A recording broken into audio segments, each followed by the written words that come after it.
Okay, so we're going to start with Tojima wants to be a Kamen Rider, He episode does. 3, and it picks up where we left off in episode 2. Tojima and Yuriko make it to the convenience store the Shockers are at, and they look at each other, but then Tojima clears his throat, takes out his mask, and transforms. And Yuriko is like, fuck you, that isn't anything like Kamen Rider does. And then she strips and gets into her tackle uniform, and she's like, you're just an old dude with a kid's mask. Hold on, real quick. When Greg says he transforms, he literally grabs a mask out of his backpack, puts it on his face, takes the string, and he's like, transform! And then puts the string over the back of his head. That's it. That's his transformation. She's literally getting ass naked on the streets of Japan, and she's like, check this shit out, bitch! And then just fucking changes into her full tackle outfit. She's right. He ain't doing shit. Yeah, I like when she changes. It's just like, what? And it makes that fucking weird ass noise. Dude, it's very bouncy. It's very... They have physics squishy in this. They have in this anime. Big physics. It seems like a squishy endeavor. But she's like, "Have you no shame?" And he's like, "Well, you literally just stripped in public to change." And she's like, "What? That's nothing to be embarrassed about." And he's like, "Yeah, well, you know what? Same with me." And then the gangsters go flying out the window.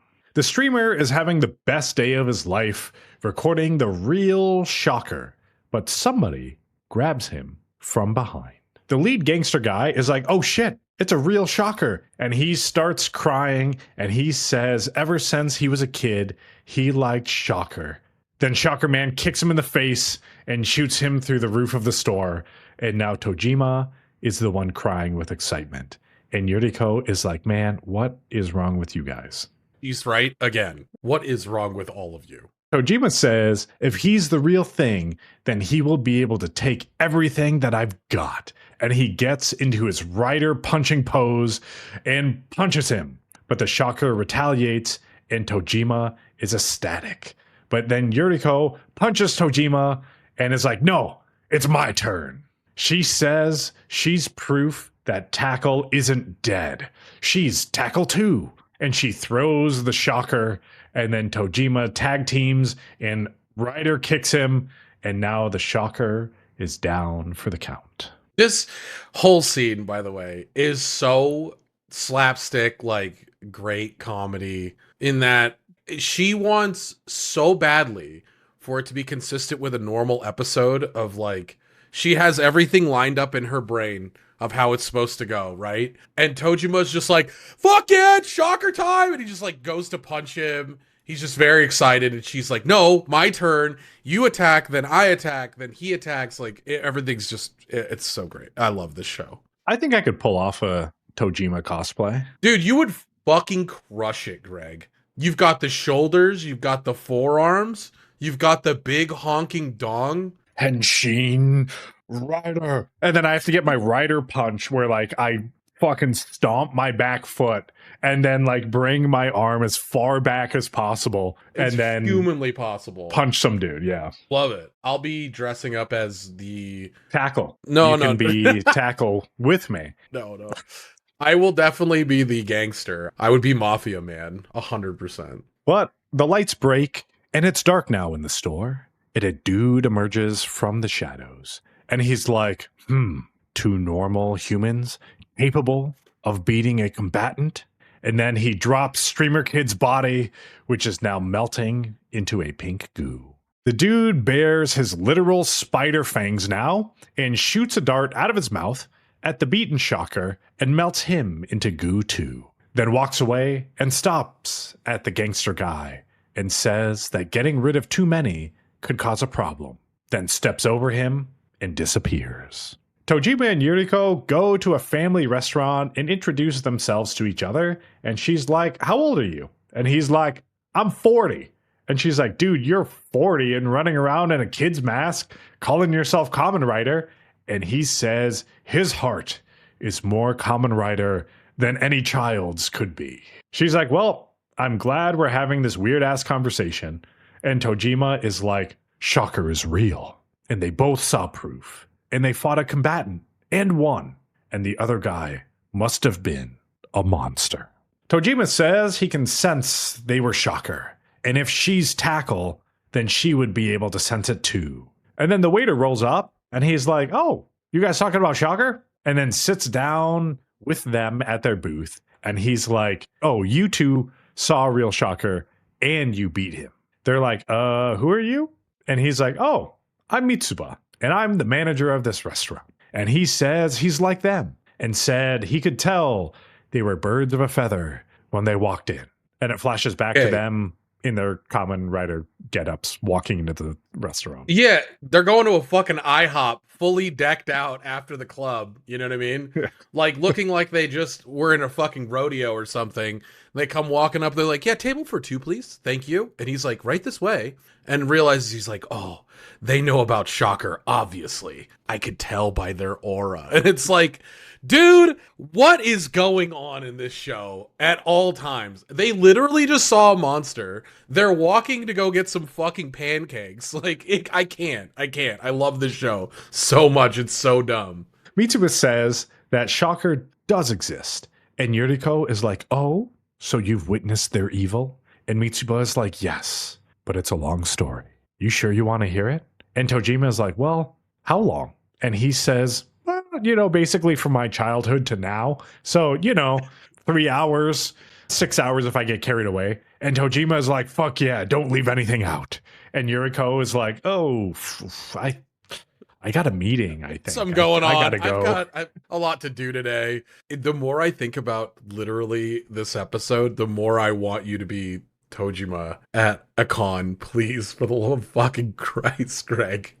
With the mask that just doesn't fit over your face well enough. Like, I'm sure I can find one of those masks like on Amazon. Absolutely. For 99 cents.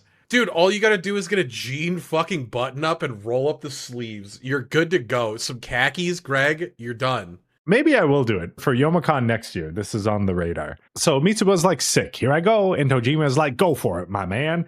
And Yuriko is like, I gotta go. And then it zooms in on another employee watching from afar. Mitsuba starts, and he says it starts when he was 6, and there was a house in his neighborhood that grew produce, and his brother and him would always pass it on the way home from school. Then a dude walks out from the garden, and the kids are scared, but he offers them some tomatoes. They partake, and the tomatoes are delicious. And the dude is like, sick, come back tomorrow. I have a note here that says, I have never eaten a raw tomato like that before in my entire life. I have. How did you like it? It was great. Tomatoes are delicious. I dislike tomatoes. What? I think it's a consistency thing. Do you like tomato sauce, though, right? Yeah. Yeah, tomato sauce is okay. But like a raw tomato. I can't imagine like picking a raw tomato off the vine and like eating it like an apple. Am I the weird one here? Or no, I mean, I think people do it. I just don't do it. I think it's weird. So I'm the weird one. Yeah, so I'm the weird one because you just said you think I'm weird by no, me I said I to go pick wouldn't tomatoes do it. off the vine and chomp on them. Okay. Have them bust all over my beard. You know what I mean? All the seeds. Just don't. No, it's disgusting. That's terrible. I like tomato on like burgers. I like tomatoes as long as it's part of something else. Just the raw tomato by itself, I don't like. I like tomato on burgers. But you also like raw tomato tomatoes. on chicken sandwiches. Yeah, I'll eat a raw tomato. Oh, when I was in Japan, we were just chilling out in the Airbnb watching the news. And then they were doing a news story on an onion farm. And the reporter dude literally took an onion, peeled it, and then ate it like an apple. And then he did the classic like Japanese thing where he's like, so good. And we were all sitting there and we're like, dude, this guy has to be fucking lying. I don't think anywhere in the world someone would just like eat an onion like an apple and then just say it's like delicious. Maybe they would. Fucking who knows? Yes, but also like we literally have pranks of people eating like the caramel covered apples, right? Oh yeah, but it's people will cover onions, yeah, and just to fuck with people. Like, well, that Japanese dude would have the best day of his life if that was the case. Yeah, he's like, oh, sweet onion, and then just fucking chomp in, and you're like, whoa, dude, they're not today. No, the layering of an onion just by itself, no, absolutely not. I pass, hard pass. Maybe I'm the weird one, just nomming on raw vegetables. from the vine, like the tomato. Maybe somewhere in the world, like eating raw onions just straight up, like you pull them out of the ground and then you just kind of brush it off and then you just eat it. Maybe that's a thing. I'm uncultured. I need to look at this. Cuts to some business dudes talking to the dude about how there's so much foliage and it's attracting bugs and the neighbors don't like it. But then there's some bees, and then the business guys get scared and run off, and then they ask him to clean the place up. But the kids walk up, and then the dude offers them some watermelon. Cuts to another time, and the kids are hiding while some thugs try to rough up the dude and say they're going to burn his house down. And then the dude goes inside and gets some tomatoes and is like, you can eat however much you want. And they're like, we ain't here for food. They knock the tomato out of his hand and it splats on the ground.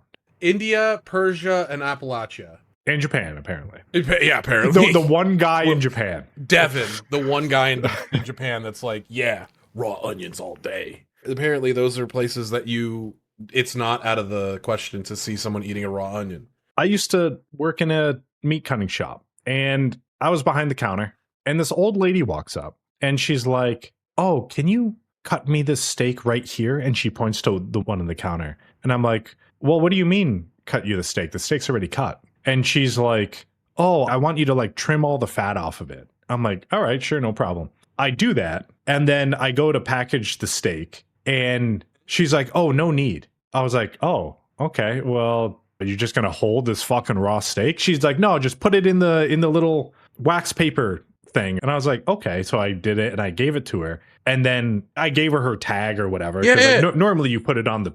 Yeah, I mean. But I just handed her the receipt or whatever. And then she just started eating it. That's like raw. Psycho shit, dude. I was like, that's weird. And then like the senior meat cutter dude was like, oh yeah, she comes in occasionally. Yeah, she just likes raw meat. I'm like, well, okay. That's interesting. That's psycho shit, dude. She's just like, nah, we keep going. Greg, Greg, we gotta run away. You know when you get a quest in World of Warcraft and you're like, I'm not doing that shit, and then you just like fucking leave it in your quest log for a while? That's how you're leaving that woman slurping down fresh steak that's uncooked steak in my brain.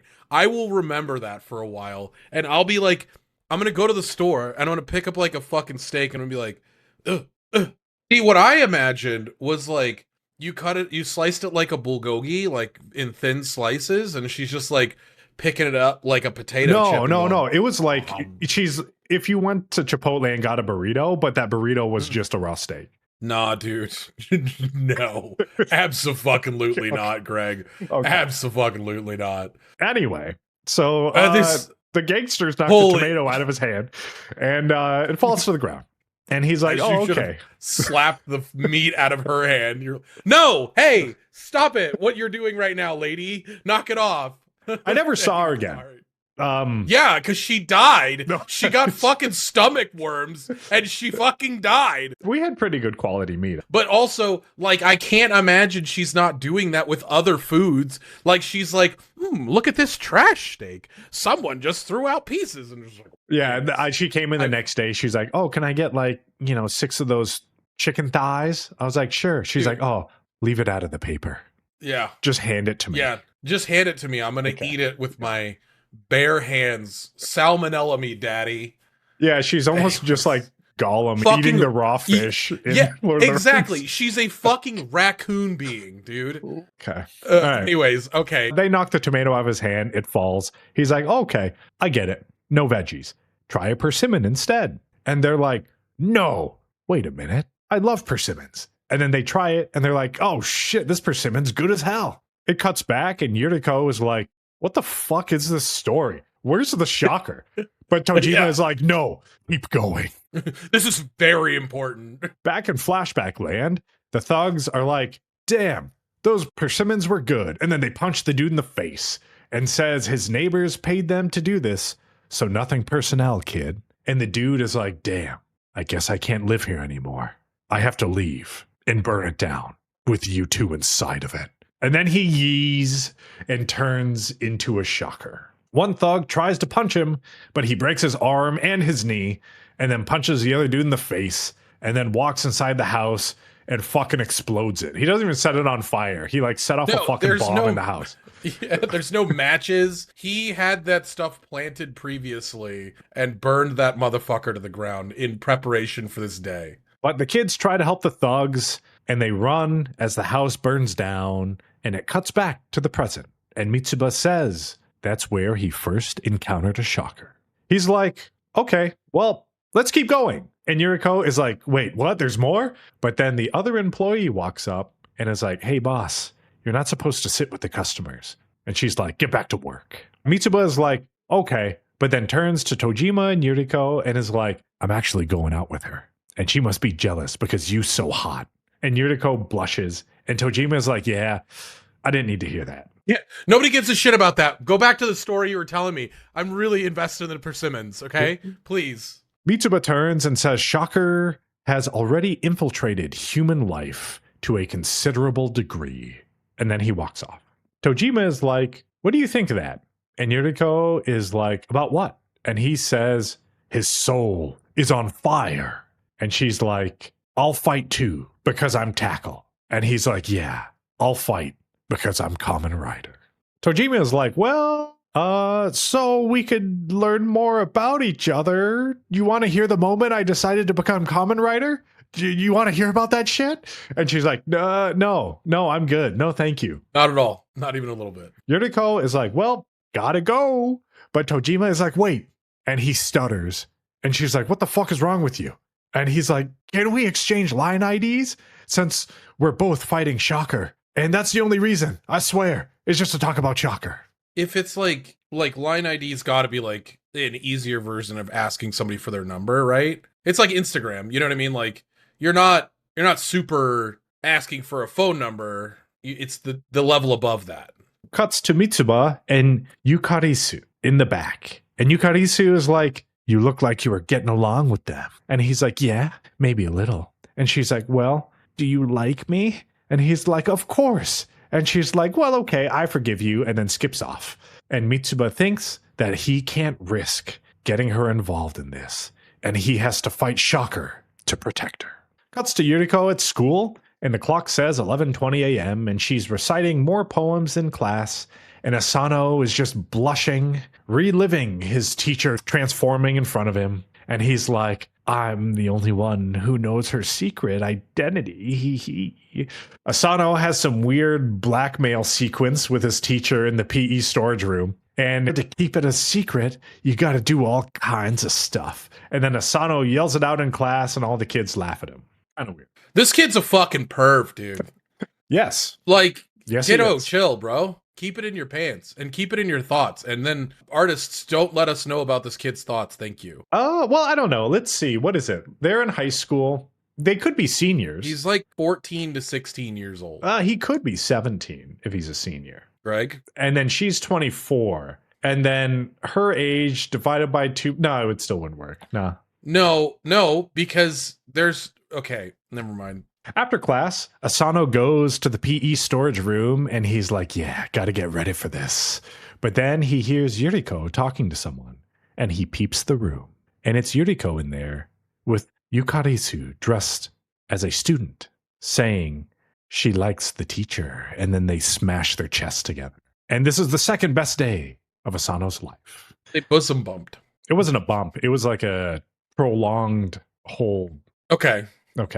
I mean, I didn't rewind it 3 times, so I don't know. I was just making a joke, Greg. Sorry, my bad. I didn't rewind it either, to be fair. I just paused it and just stared. Yeah. Okay. Well, I mean, you got to look at the squish. Okay. But Yukarisu puts her hair up and she's like, we met yesterday. And Yuriko remembers. And Yukarisu is like, what are you to my boyfriend? And she's like, wait, what? And Yukarisu says he's betting his whole life on proving Shocker's real. But he's hot and stuff. So whenever another girl shows interest, they only talk to him once because I kick their asses. Yukarisu is like, you know that feeling when hate turns to love? And I love when he rants about Shocker. And Yuriko is like, yeah, maybe you should probably keep that to yourself. But then Yukarisu is like, it's great because he doesn't realize his girlfriend is in Shocker. And then she breathes and transforms. And that's how the episode ends. What an insane episode of the Anime Book Club, and also an insane episode of Tojima Wants to Be a Kamen Rider. I don't know why Love anything it. prior to her transforming was necessary. Like, why did you even have to dress up as a student and do all this other shit? You could have just 100%. jumped her.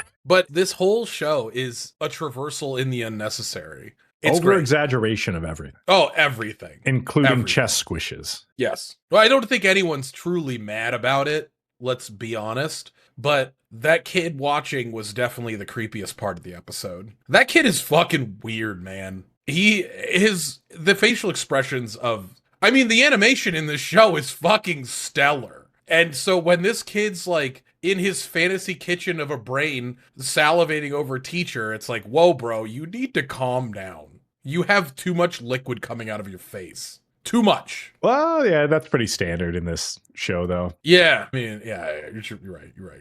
Anyways, Greg, how'd you feel? I love this show. This show's insane. It's great. Anytime they play those like weird sound effects, like when Asano is like looking at his teacher or she's going to transform, like those goofy, like weird ass sound effects, I always laugh at them.